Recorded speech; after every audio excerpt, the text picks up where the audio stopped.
하나님 말씀은 창세기 9장 8절부터 17절까지 읽겠습니다.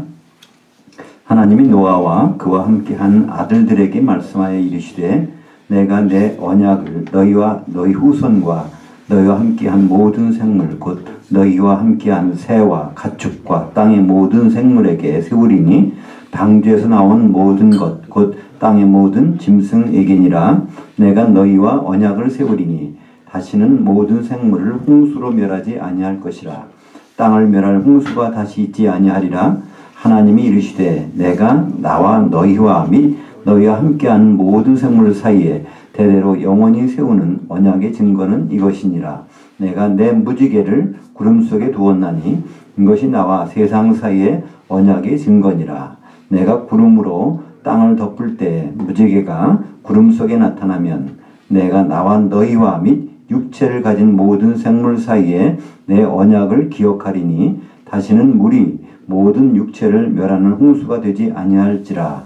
무지개가 구름 사이에 있으리니 내가 보고 나 하나님과 모든 육체를 가진 땅의 모든 생물 사이의 영원한 언약을 기억하리라. 하나님이 노아에게 또 이르시되 내가 나와 땅에 있는 모든 생물 사이에 세운 언약의 증거가 이것이라 하였더라. 먼전으로 새로 보는 창세기 16번째 시간입니다. 오늘 창세기 이제 마지막 29절까지의 말씀을 9장 29절까지 말씀을 가지고 무지개 언약과 셈의 장막이란 제목으로 말씀을 나누겠습니다. 우리가 읽은 이 부분은 이제 무지개 언약의 부분입니다. 물로 심판하신 다음에 오늘 보면은요, 거기서 언약의 증거라는 말이 3번이나 나오죠. 12절에 언약의 증거, 13절에 언약의 증거, 17절에도 언약의 증거. 언약이라는 단어는 더 많이 나오고요. 그러니까 하나님이 이제 하나님 백성들과 약속을 하시는데 그의 증거물로 무지개를 두시겠다는 것이죠. 아마 그전에는 무지개가 없었던 것 같아요. 노아홍수 전에는. 그러니까 무지개가 생기려면요, 이 빛이 들어와야 되잖아요. 들어와가지고 물을 통과하면 거기서 굴절이 돼서 무지개가 생깁니다. 그러니까 무지개를 보면 이런 프리즘에다가 빛이 쭉 들어오면요, 이것이 그러니까 크게는 빨주노초 반환보 이렇게 스펙트럼이 이제 나눠지게 되죠.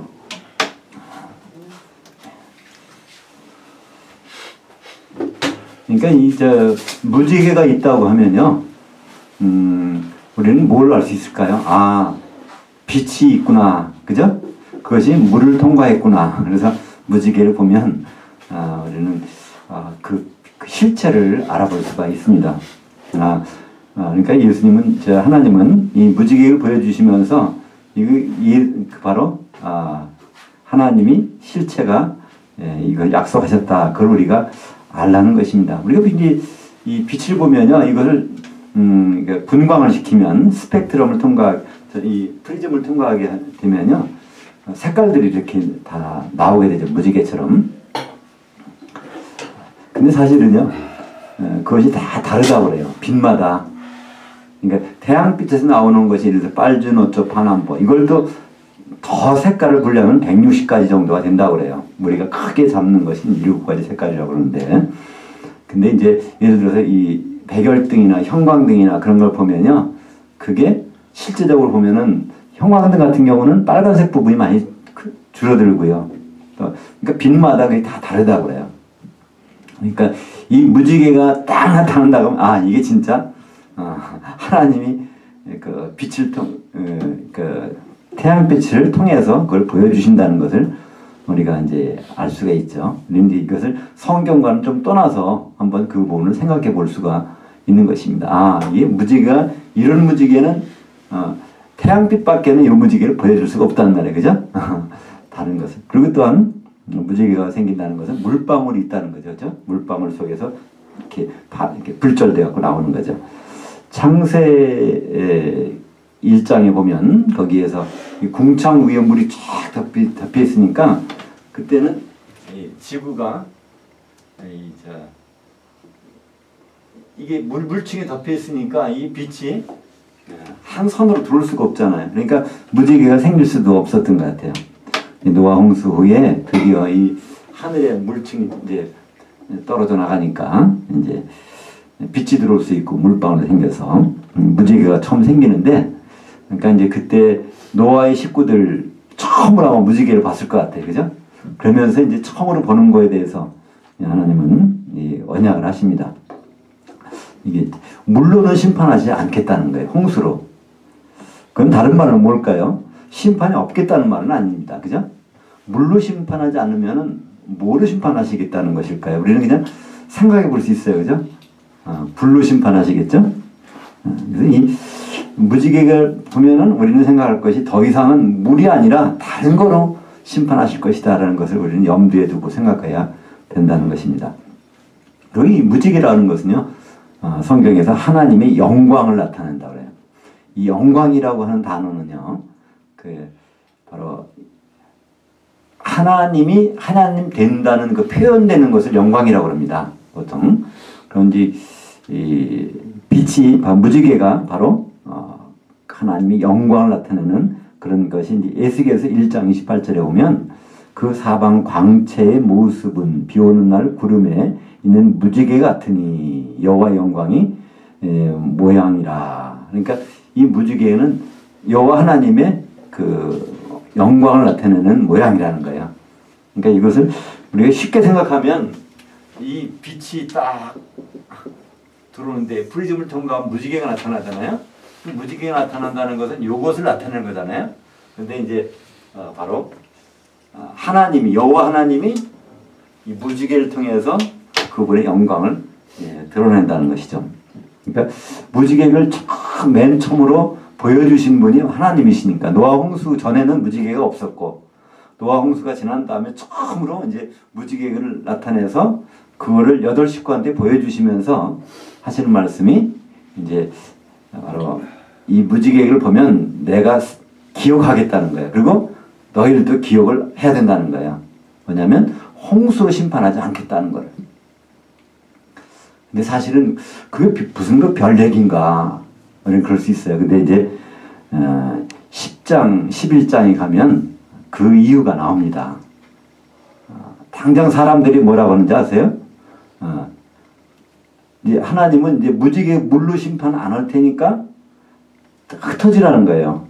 근데 사람들은 혹시 모르니까 높이 탑을 쌓자는 거예요.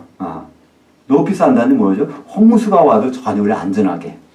그리고 흩어짐을 면하자는 거예요. 하나님은 흩어지라. 그런데 흩어짐을 면하자. 물로 심판 안겠다. 혹시 물로 심판할지 모르니까 높이 쌓자. 그러니까 인간의 생각은 하나님의 생각과 전혀 정반대로 나간다는 것을 이제 앞으로 10장과 11장에서 우리는 보게 됩니다. 그래서 이 무지개를 통해서 하여튼 그 약속하시겠다는 거. 그럼 이제 그 무지개가 요한계시록에서 어떻게 나올까요? 요한계시록 4장 3절에 보니까 앉으신 이의 모습이 벽옥과 홍보석 같고 또 무지개가 있어 보호자에 들렸는데 그 모양이 녹보석 같더라. 그러니까 요한계시록에 가보면 무지개가 2번이나 나오는데 바로 하나님의 보호자에서 그 빛이 무지개가 보인단 말이에요. 그러면 우리는 그냥 무심코 무지개가 있네 멋있네 이게 아니라 하나님이 이런 하나님이구나 그걸 짐작해야 한단 말이에요. 야 물로 심판이 아니라 뭔가로 심판하실 텐데 그것이 이제 베드로 후서에 보면은 명확하게 나옵니다. 물이 아니라 앞으로는 불로 다 태워버리시겠다는 겁니다. 베드로후서 3장 6절과 7절 이로 말미암아 그때 세상은 물이 넘침으로 멸망하였으되 이제 하늘들과 땅은 그 동일한 말씀으로 불사르기 위하여 보호하신 바 되어 경건하지 아니한 사람들의 심판과 멸망의 날까지 보존하여 두신 것이라. 그러니까 창세기 1장 1절에 보면 태초에 하나님이 하늘들과 땅을 창조하시니라. 근데 베드로후서 3장 7절에 보면 바로 하늘과 땅을 불살라 버리겠다는 겁니다. 그 전까지 보관하고 있다는 거죠. 그렇다면 불살르기 전에 하나님이 무엇을 거기서 얻으셨을까? 그러니까 재련소에 가면 또 이제 그 뭐죠? 금을 이렇게 단련하는 용광로 같은데 용광로가 막 끓고 있어요. 그다음 용광로를 탁 꺼. 왜 그럴까요? 아, 정금이 나왔어. 광석을 집어넣는데 거기서 이게 나오면요, 이 불을 더 이상 없애버리잖아요, 그죠? 아, 그러니까 왜 천지를 창조하셨는데 그걸 왜 불로 살려버릴까? 아, 불로 살른 다음에 요한계시록 이제 요한계시록 21장에 가면요, 21장에 가면 불로 살른 다음에 새하늘과 새 땅이 나타나는데 거기서 나오는 것이 어린 양의 신부인 새 예루살렘. 그러니까 예수 그리스도의 아내가 딱 나타나는 거예요. 그러니까 예수 그리스도의 아내를 얻으시려고 천지를 창조하셨고 그 가운데서 이제 다 얻으신 다음에 다 치워버리신 남는 것은 뭐가 남냐면 딱 보니까 거기에 어린 양의 신부가 나타났다는 거죠. 지금 어린 양의 신부, 예수님의 신부로 준비되고 있는 것이 바로 교회잖아요. 그래서 이 교회가 얼마나 중요한지 성경 전체는 사실 이 교회에 대한 얘기예요. 교회를 얻으시겠다는 거예요. 돕는 배필로서. 그 과정에서 우리는 하나님께 쓰임받고 또 그 과정을 통과하게 되는 것입니다. 그것이 우리의 사실은 그 메인 게임이에요. 지금 그 전까지는 모든 것은 그걸 준비하는 게임이란 말이죠.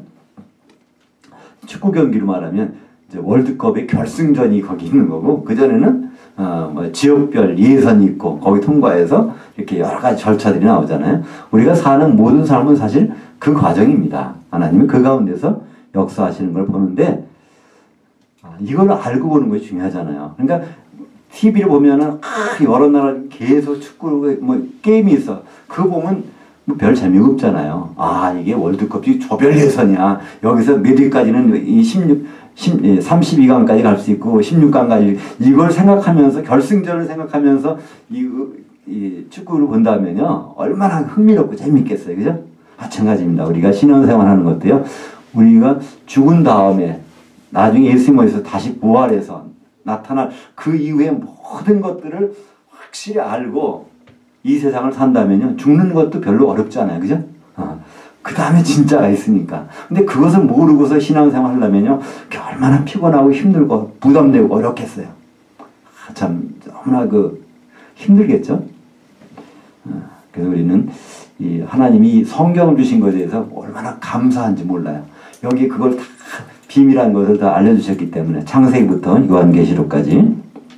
그래서 이제 창세기 9장에서 노아 홍수가 끝난 다음에 하나님은 하나의 언약을 하십니다. 무지개를 딱 보여줄 텐데 다신 물로 심판하지 않을 거야.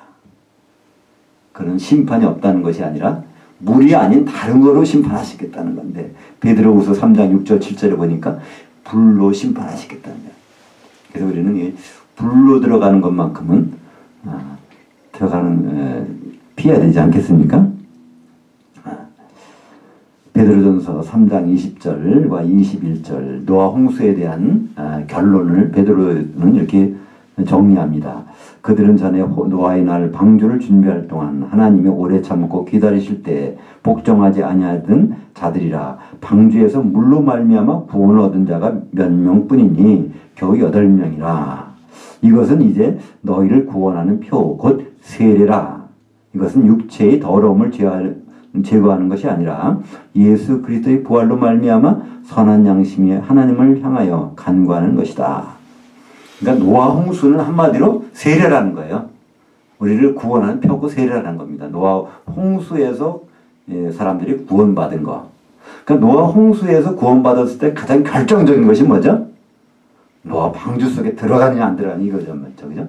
노아 방주는 바로 교회의 모형입니다. 네. 여기서 그 표라는 단어는 그림자라는 것입니다. 노아 방주 속에서 사람들이 홍수에서 구원받은 이곳은 바로 그림자인데 그것이 세례라는 거죠. 이 세례는 뭘까요? 성령 세례입니다. 물로 이렇게 세례 주는 것이 아니라는 겁니다. 왜 그럴까요?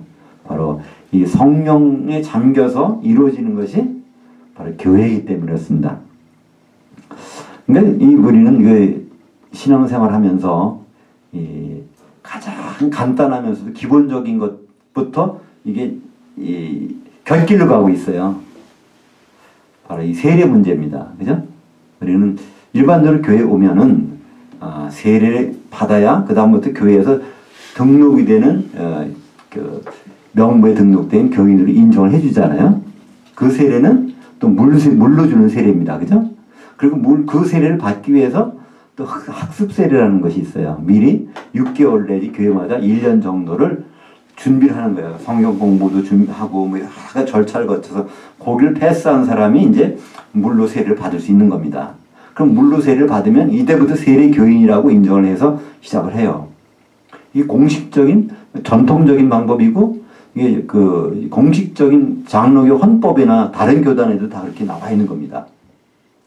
근데 이것이 성경하고는 전혀 다르다는 거예요. 왜냐하면 성경에서 예수님은 한 번도 물세례를 주신 적이 없다고 요한복음 이제 3장에서 말씀하고 있고요. 또 예수님은 이제 가시기 바로 전에 요한은 물로 세례를 베풀었지만 너희는 몇 날이 못해서 성령으로 세례를 받으리라. 그 말씀하시고 그 다음부터는 성령이 임해서 모든 세례가 이루어졌는데 지금은 세례하면은 물세례가 생각난단 말이에요. 그럼 물세례 다음에는 성령 세례도 있나 보다 이 정도인데요. 성경에서는 세례는 하나밖에 없다고 말씀하신단 말이에요.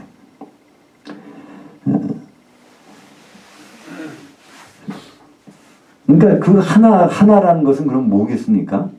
예수님 말씀하신 요한의 세례가 물세례하면 하나밖에 없다는 것은 성령 세례거든요. 그리고 사실은 세례라는 말 자체가 번역이 아주 적절하지 않습니다. 원래 이 세례라는 원어는요.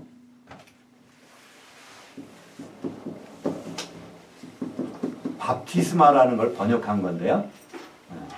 이걸 우리말로 번역했는데 이거는 이제 두 가지의 단어가 나옵니다. 밥티스모스. 밥티스모스하고요. 밥티스마가 나오는데요. 이거는 밥티조라는 단어에서 나옵니다. 밥티조. 밥티조라는 거는요. 두 가지 뜻이 있어요. 이거 씻는 것도 이게 밥티조입니다. 그리고 잠기는 것도 밥티조예요. 근데 이게 명사가 되면은 갈라집니다. 밥티스마스는 이게 그냥 잠기는 거예요. 근데 밥티스모스는 이게 씻는 거란 말이에요. 명사가 되면 완전히 단어가 달라지는데 그래서 밥티스모스라는 게 달라지는데 우리말 성경에서는 그냥 전부다가 그냥 세례 이렇게 번역을 해버렸어요.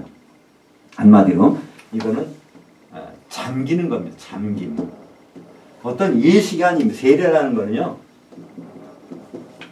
세례하면은 씻는 예식이란 뜻이잖아요. 그러니까 세례라는 것은 세례식이라고 그러잖아요. 한 번 딱 하고 말잖아요. 그래서 성경에서 말하는 세례라는 의미는요. 잠겨 있으라는 거예요. 24시간 365일 뭐 주님 오실 때까지 그냥 잠겨 있는 거예요. 이것이 바로 성경에서 말하는 세례고요. 그 잠기는 것이 물이 잠겨 있으라는 얘기 아니고 성령에 잠겨 있으라는 것입니다. 그러니까 안개가 쩍한데 그 속에 들어갔으면 안개 속에 잠겨 있잖아요. 마찬가지로 성령이 쩍한 곳에 가서 들어가 있으라는 거예요. 그럼 성령이 어디에 쩍하게 꽉 차 있을까요? 그걸 성경에서는 바로 교회라고 합니다. 고린도전서 12장 13절에 보면 너희가 다 한 성령으로 잠겨져서 세례받아 한 몸이 되었고 한 성령을 마시게 하셨느니라. 그러니까 성령 속에 잠겨 있는 것이 그게 하나님 것이 그게 진짜 교회라는 거예요. 만약에 성령이 이렇게 쫙 있지 않은 그런 교회가 있다면 그건 예수님의 교회는 아닙니다. 인간이 세우는 어떤 교회죠. 세상에 많은 교회들이 있을 수 있어요. 그 중에 정말 예수님이 생각하시고 꿈꾸신 교회가 어떤 교회일까? 사실 그래서 저희 교회 이름을 꿈의 교회라고 지은 이유는요. 예수님이 꿈꾸시는 그 교회로 우리가 가고 싶다는 그 소망이 있기 때문에 시작을 꿈의 교회라고 했습니다. 우리가 어떤 비전을 가지고 이 비전에 하나님 이걸 밀어주세요. 이걸 이루어주세요. 하나님 도움을 받아서 내가 또 큰 일 해보겠습니다. 그래서 꿈의 교회가 아니고요.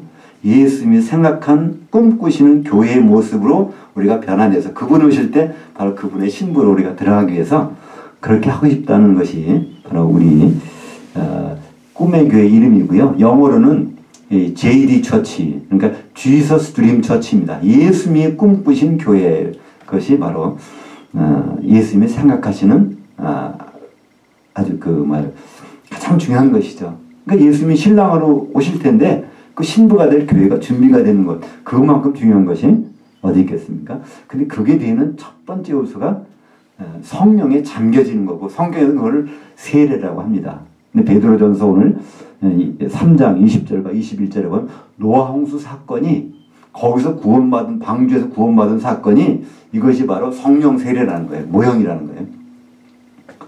바로 그러니까 이 교회는 만약에 성령이 충만하지 않다면 그건 교회가 아닙니다. 친목단체고 사교단체고 세상의 어떤 그 집단이고 그런 것이지,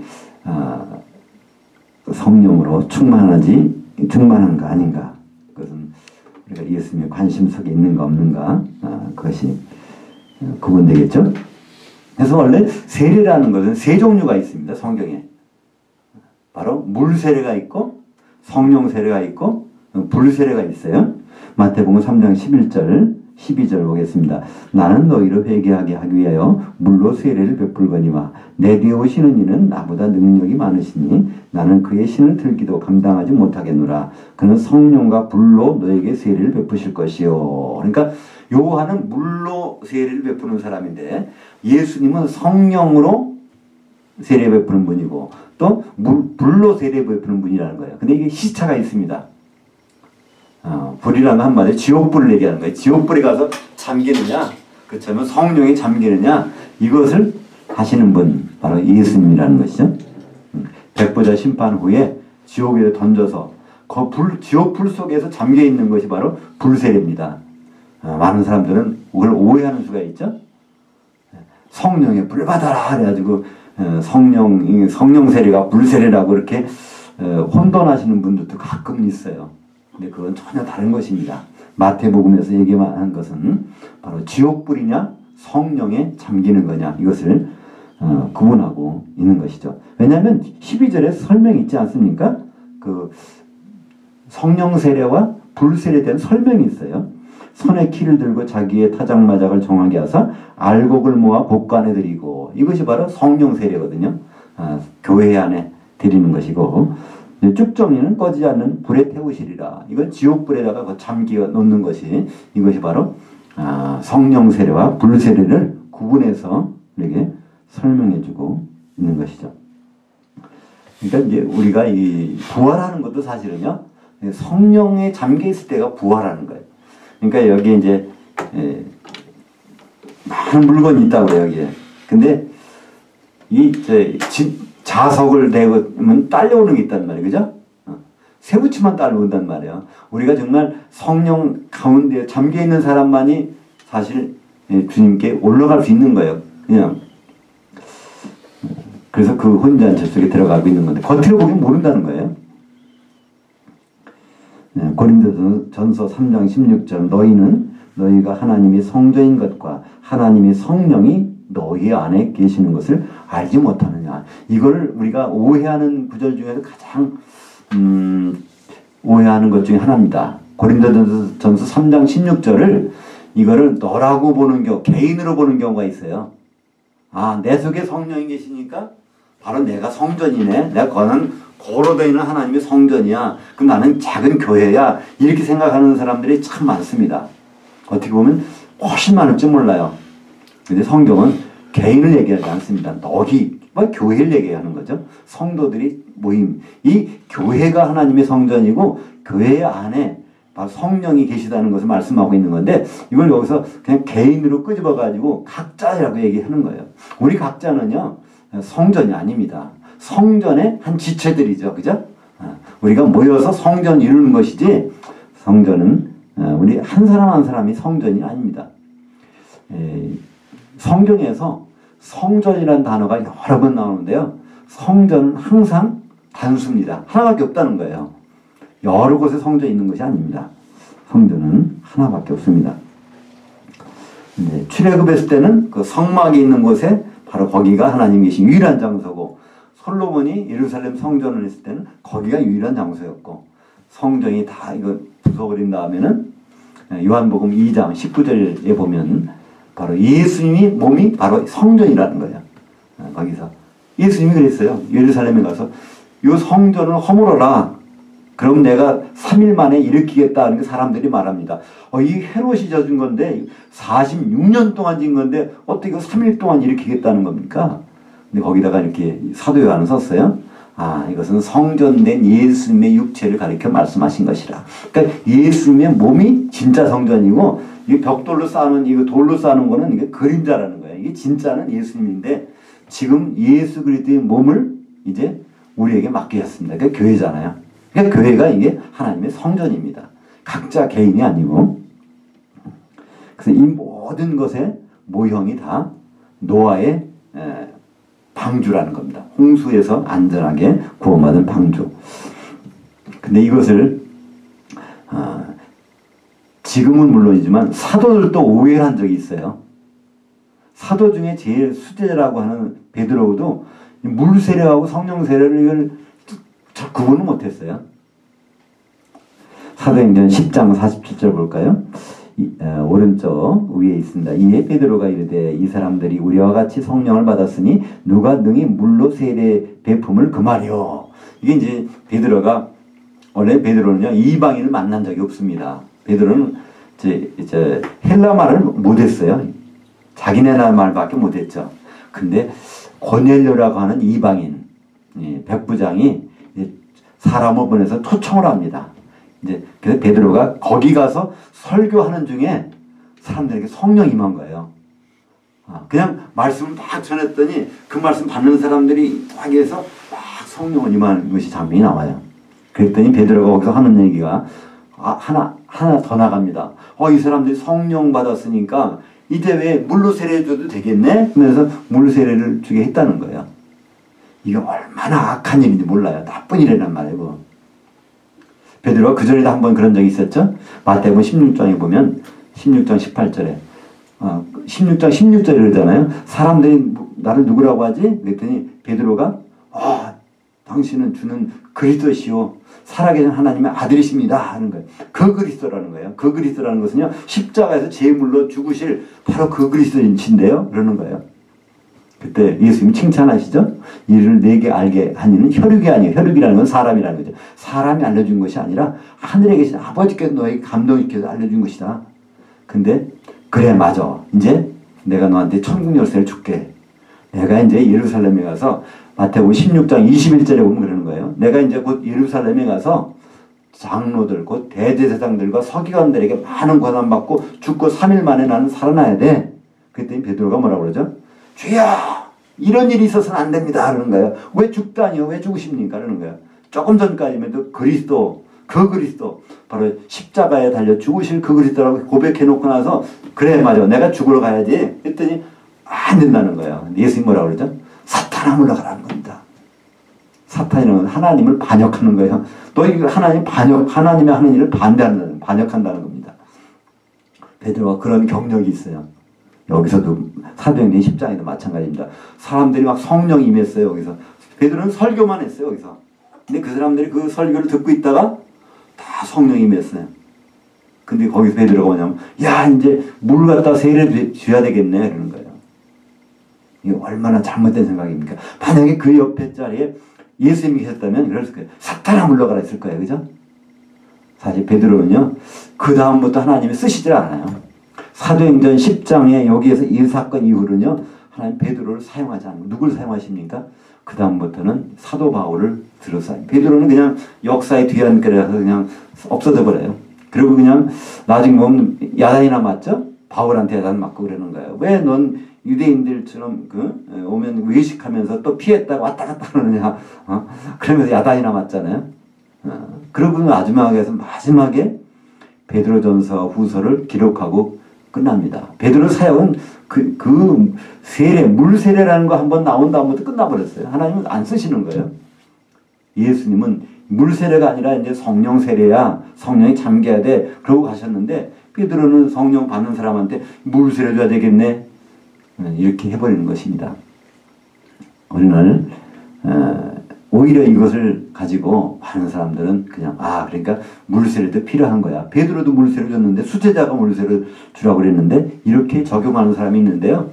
이거는 성경 전체 흐름에서 완전히 빗나가는 겁니다. 베드로가 그런 일이 있어서는 안 됩니다 할 때 그것이 옳은 일인가요? 수제자니까? 아니에요. 사탄아 물러가라 그러잖아요.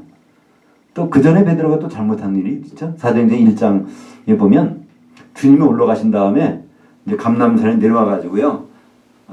누가복음 24장 맨 마지막 절에 보면요. 이 11 사도들이 성전에 가서 날마다 하나님을 찬송하더라. 오순절까지. 근데 그 찬송하러 가기 전에 잠깐 들린 데가 있어요. 마가다락방에 가서. 마가다락방에 가봤더니 거기 우글우글 모여있잖아요. 마리아도 있고 다 있어요. 그러면서 하는 얘기가 그런 거예요. 베드로가. 우리 12명 있는데 한 명이 지금 가룟 유다가 빠져버렸으니까 우리 한 명을 뽑자. 그리고 제비 뽑아서 마띠아를 세워놓는단 말이에요. 그러고서 이제 성전으로 가서 거기서 이제 있는 거예요. 열흘 동안. 이게 얼마나 악한 생각입니까? 잘못된 거란 말이에요. 예수님이 40일 동안 부활하신 다음에 11명하고 같이 있어서도 11명을 뽑지 않았단 말이에요. 그 자리는 이미 정해져 있잖아요. 그죠? 사도 바울은 그래요. 모태로부터 나를 택정해서 사도로 세우시니가 있다는 거예요. 그래서 일부러 예수님은 11명 가룟유다 다리를 안 메꾸고 남겨놨는데 베드로는 오순절 되기 전에 가서 설교해가지고 사람들한테 그래서 한 명을 뽑아놓는단 말이에요. 시키지 않은 짓을 하고 있는 거죠. 자기 나름대로는 그렇게 하는 것이 옳다고 생각했을 거예요. 사도는 12명이 되는데 하나가 없으니까 어떻게 하지? 그래서 이걸 데리고 했지만 자기는 순수하게 좋은 의도에서 그랬을 거예요. 베드로가. 그러나 그건 하나님의 뜻하고는 전혀 반대로 가는 거죠. 여기서도 바로 이 물세례 가지고 베드로는 또 하나님의 뜻하고 전혀 반대로 가는 거예요. 하나님이 베드로를 더 이상 사용하지 않습니다. 성경에서는 더 이상 사용한 예가 없어요. 베드로를. 그 다음부터는요. 정말 베드로 같은 그 수제자도 그 이후부터는 역사의 뒤안길로 사라져 버렸습니다. 그 다음에 이제 성경에 보면 세례받는 장면들이 여러 번 나와요. 물인지 성령 세례인지 구분이 안 가는 것들이 많이 나와요. 근데 그것을 다 우리는 물 세례라고 생각하는데요. 그게 아니라 성령 세례입니다. 전부가. 사도행전 9장 18절 즉시 사울의 눈에서 비늘 같은 것이 벗어져 다시 보게 된지라. 일어나면서 이게 바로 그 잠겨졌다는 말이 뒤에 나와요. 그러니까 우리말 번역은 일어나 세례를 받으매. 그러니까 그 사도 바울이 눈먼 상태에서 다메섹에 가서 아나니아라고 하는 무명의 어떤 성도한테 기도를 받았어요. 안수를 받은다. 근데 안수를 받으면서 잠겨졌다는 거예요. 근데 우리말 성경에서는 일어나 안수를 받으면서 세례를 받으매.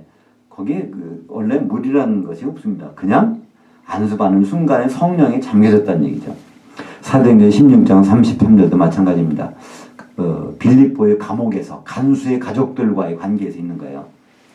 그들에게도 말씀을 전하니까 다 잠겨졌어요. 다 성령이 잠겨졌다는 얘기입니다. 전부가. 그러니까 성경은요, 그들은 성령이 잠기는 것을 세례라고 그러지, 바로 세례도 하나밖에 없다고 그러잖아요. 바로 주도 하나요, 성령도 하나요, 세례도 하나요. 바로 근데 우리 자꾸만 우리의 전통 가운데 참 그거는 어떻게 개선할 여지가 없어요. 그죠? 법으로 정해진 거예요. 헌법으로 교단마다 물세례 주는 거는요.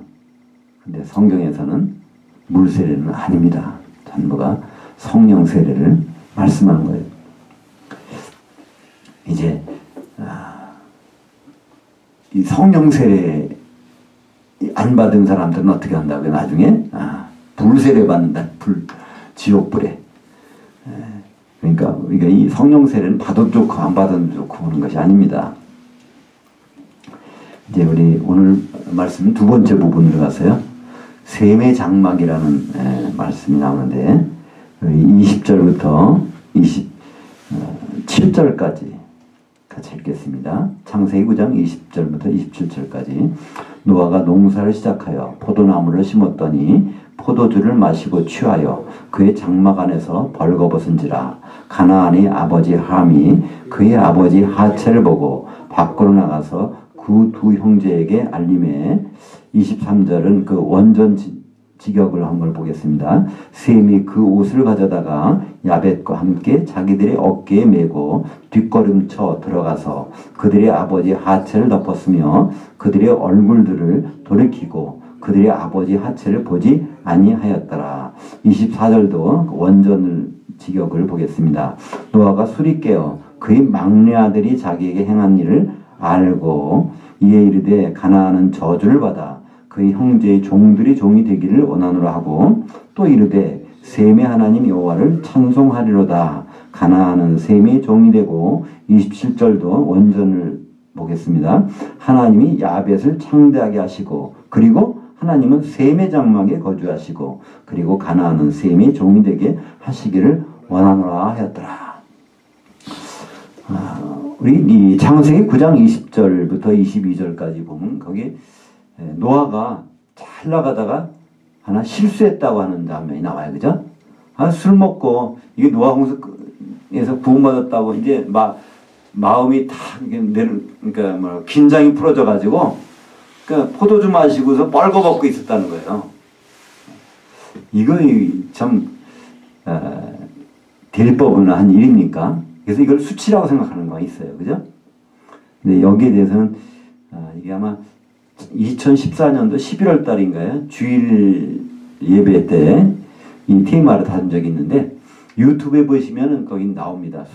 제목이 뭐냐면 술 취해 벌거벗은 노아 실수인가 정수인가.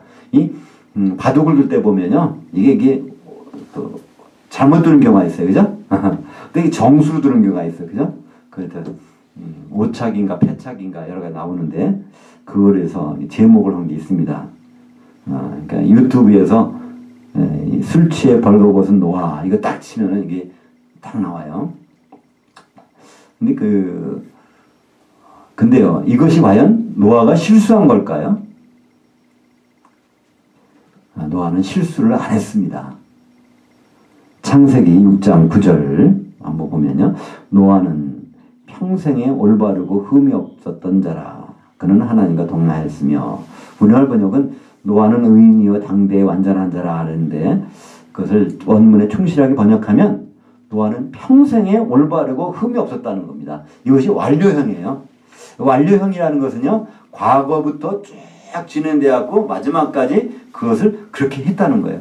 그러니까 노아는 이것을 모세가 기록을 했잖아요. 그죠? 노아 이후에 한 1000년이 지난 다음에 이 모세가 기록한 거예요. 모세가 기록할 때 노아는 평생에 흠이 없었다는 거예요. 근데 여기 보니까 포도주 마시고 술 취해가지고 벌거벗은 거. 그러면 이거는 실수가 아니라는 겁니다. 그죠? 뭐가 의도가 있다는 거예요. 하나님의 의도가 있다는 것을 우리는 염두에 두고 다른 각도에서 이걸 볼 수 있어야 됩니다. 성경에서 포도주를 하는 것은 원래 안식을 상징하는 겁니다. 포도주를 쫙 마시면 우리가 마음이 쫙 그래서 안식할 때 포도주를 그 신명기 29장 또 이사야서 27장에 보면은 이 포도주가 하나님 주시는 안식을 위해서 우리에게 주시는 거란 말이에요. 근데 이 노아가 이 세상에 나왔을 때 그 아버지가 이름을 노아라고 지어줬어요. 아버지는 라멕입니다. 그러니까 무두셀라가 라멕을 낳고 라멕이 이제 노아를 낳게 되는데 라멕이 이 노아를 낳고 나서 한 말이 바로 창세기 5장 29절입니다. 이름을 노아라 하여 이르되 여호와께서 이 토지를 저주하심으로 수고롭게 일하는 우리를 이 아들이 안식을 주리라 하였더라. 그러니까 노아 때에 무슨 안식이 일어난다는 것을 갈망하면서 진 이름이 바로 노아입니다. 그러니까 노아는 그 삶을 통해서 그걸 해야 됩니다. 그죠? 그러니까 안식을 드러내야 돼요. 하나님이 주신 안식을. 무두셀라는 그 삶을 통해서 무두셀라. 그러니까 무투는 얘가 죽을 때 샬라흐. 홍수의 심판을 보낸다. 그 이름을 가지고 그것을 해왔단 말이에요. 노아도 마찬가지로 이제 그 홍수 후에 하나님 주신 안식을 누리는 그것을 보여주는 장면이 바로 포도주를 마시고 취해서 뻘거벗고 있는 것입니다. 그러니까 이 자기 장막에 들어간 거예요. 자기 집에 들어가서 뻘거벗건 옷을 입건 그게 무슨 상관입니까? 그 자체가 집에 들어가서 한 것이고요. 술 마시고 취하는 건 당연한 거 아닙니까? 그리고 이 벌거벗었다는 건 무엇일까요? 원래 인간은 벌거벗었잖아요. 창세기 2장 25절인가요? 거기 보면 이 아담과 그 아내가 벌거벗었으면 부끄러워하지 아니하더라. 원래는 죄가 들어오지 않을 때는요, 바로 이 벌거벗은 상태에서 안식의 상태로 있었단 말이죠. 이 벌거벗었다는 것은 바로 하나님 안에서 모든 것을 다 드러낼 수 있다는 그 안식을 의미하는 거죠. 그런 각도에서 보면 노아가 하나님 주신 안식에 누리고 있는 장면에서 지금 그 둘째 아들 함이 와가지고 그 안식을 파괴하는 겁니다. 그죠? 이건 잘못된 거예요, 오히려. 그리고 여기 쭉 보니까 저주하실 때는 보면 함을 저주하지 않습니다. 가나안을 저주해요. 그죠? 함의 아들이 여럿이 있는데 그 중에 한 아들이 가나안입니다. 아마 이 전후 관계를 쭉 보면 그랬을 것 같아요. 이 가나안이라는 애가 할아버지 이 텐트에 들어가서 딱 보고 나서 할아버지가 저렇게 하고 있네? 그걸 아마 자기 아버지한테 일러준 것 같아요. 근데 그 아버지인 함이 가서 딱 보니까 정말 그렇거든. 그러니까 이거 참 웃긴다 이거지요. 그래서 나가서 이 형하고 동생한테 이 얘기를 해주니까 그 형하고 동생, 형인 야벳이 큰 형이고 동생이 이제 셈이죠. 막내 동생이. 거기서 그 셈이 자기 옷을 가지고 가져다가 이거 무거우니까 옛날에 가죽 옷이라는 게 무겁잖아요. 그거를 형하고 같이 가서 뒷걸음 쳐서 안 보고 수치를 안 보려고 덮어주고 이게 나온 겁니다. 나왔을 때 이제 노아가 그걸 깬 거예요. 깨서 딱 보니까 그걸 알았다는 거예요. 막내 아들이 한 일을 알았다는 겁니다. 딱 보니까. 어떻게 알았을까요? 예, 보니까 막내 아들이 옷이 있거든요. 그때 옷은요, 짐승을 잡아서 피를 내서 가죽으로 만드는 옷이잖아요. 그때 누에를 길러서 비단을 만들었겠습니까? 목화를 해서 이렇게 면을 만들었겠습니까? 그죠? 그때 옷이라는 건 짐승을 피를 내가지고 덮어주는 거잖아요. 짐승의 피를 낸 것으로 덮어줬는데 그 옷이 보니까 막내 아들이라는 거예요. 근데 우리말 성경에 보면 그것은 막내라고 하지 않고 그냥 작은 아들이라고 했어요. 그래서 많은 경우는 함이 한 일을 노아가 와서 이게 분해가지고 이 아들이 그렇게 했어? 그래서 함의 아들 가나안을 저주하는 것으로 이렇게 해석을 합니다. 근데 23절에 우리말 성경은 이렇게 번역되어 있어요. 셈과 야벳이 옷을 가져다가. 그러면 셈과 야벳이 옷을 가져다가 그러면 그 옷이 누구의 옷인지도 몰라요. 그죠? 근데 그 원전으로 보면 이렇게 되어 있습니다. 이 원전을 보면 셈이 그 옷을 가져다가 이걸 셈이 옷을 가져가는데 그 단수란 말이에요. 혼자. 그럼 셈이 자기 옷을 가져갔겠죠. 그죠? 그러다가 이거를 어깨에 매는 거는요, 둘이 맸다고 돼 있어요. 복수로 돼 있어요. 어깨에 매고 할 때는 둘이 맨 거예요. 그럼 그때 형 불러가지고, 형, 이거 나 혼자 무거워서 참 안 되겠네. 나 좀 도와주세요. 아마 그랬을 거예요. 그죠? 그러니까 야벳 큰 형이 와서 그걸 매서 양쪽 어깨에 같이 매가지고 들어와서 덮어주고 나오는 장면이, 그러니까 이제 원전을 보면 이게 쉽게 구분이 됩니다. 그래서 그 옷이라고 돼 있고 지정돼서 아무 옷을 갖다 덮어준 것이 아니에요. 셈이 그 자기 옷을 갖다가 가져가 둘이 어깨에 메고 가서 덮어준 장면이 나오게 됩니다. 그리고 그 노아가 수리께서 그 작은 아들 하면 이게 함으로 보통 생각하는데요. 원문에는요, 작은 아들이 아닙니다. 막내 아들이라고 돼 있어요. 카탄. 그리고 그 안다는 것은 경험했다는 뜻입니다. 눈으로 보니까 이거 막내 아들이 오시네. 이 하카탄이라는 단어는요, 야곱의 막내 아들이 누구죠? 12아들을 뒀는데 베냐민이잖아요. 그죠? 요셉의 동생 베냐민.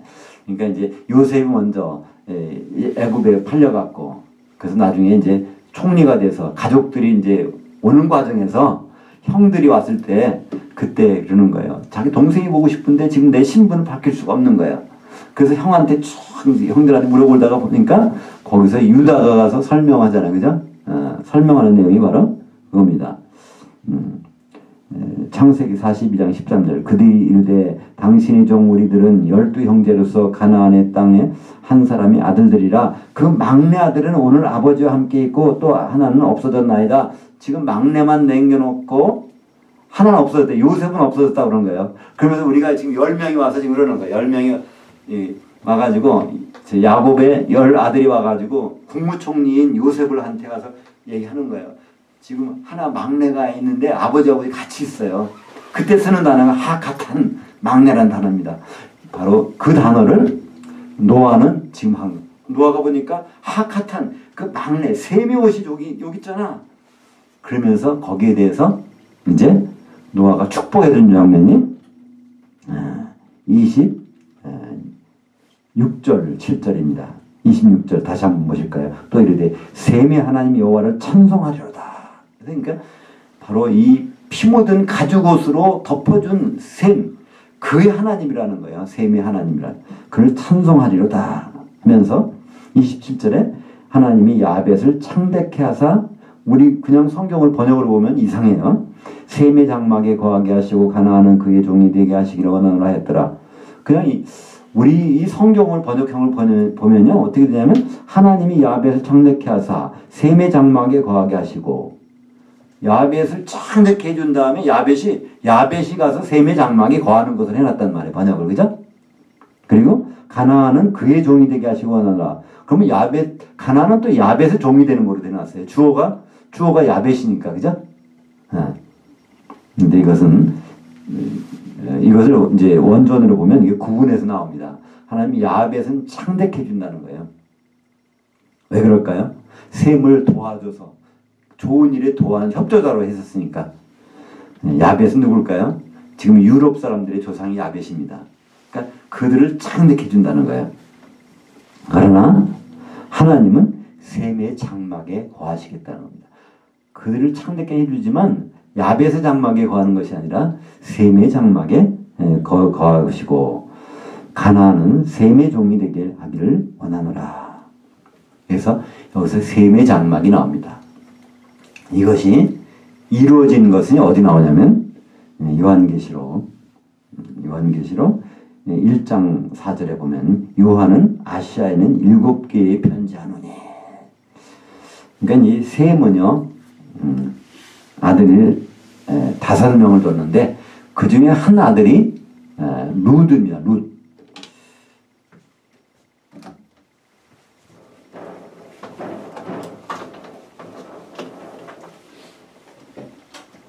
그러니까 이제 아들 셋이 있는데 여기 터키라고 그러죠. 터키가 있는데 이쪽이 아시아고요. 아시아.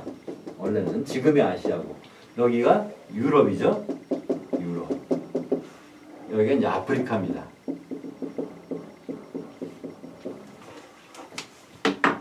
근데 셈 족속은 여기로 갔어요. 셈 족속은 이쪽 아시아로.